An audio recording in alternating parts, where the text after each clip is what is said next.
Hello guys, ako pala si Rafi Gonzales, taga Santo Tomas, Batangas. Pa-shoutout pala ako sa mga FMD tracking, tsaka sa misis ko, Iris Carazo. Sa mga gusto kumuha ng mga PDC, punta lang kayo dito kay Sermon, sa Pasay. Salamat sir, sige po. So ayan po, si Sir Rafi. Ito si Sir Rafi is mag-additional to ng code 3. Yun nga po, PDC certificate po ang kailangan. So kaya ito si Sir, kahit galing ng Batangas, pumunta pa dito sa akin.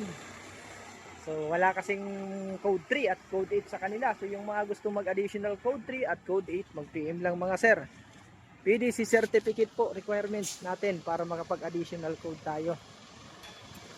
Ayun. So si sir, ang lisensya is 4 years na. Pwedeng qualified na po yan.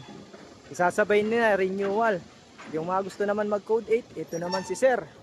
Si Sir Manny. Nagko-code 8 siya. Taga Silang Cavite naman siya. So yung mga gusto dyan mag-trace, sa code 3 po natin, may dalawang code na tayo. Yung C at saka D. Yung C ay para sa straight track at yung D ay para sa bus.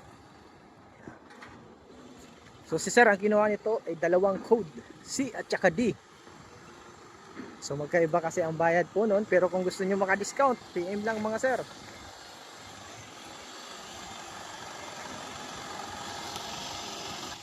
So magpa-parking na po si sir.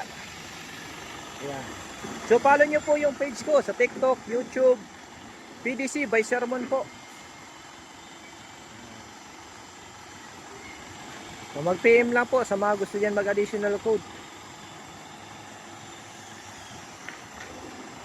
So basta qualified, huwag lang pong non-pro. Make sure na 4 years na po yung professional na code to nyo.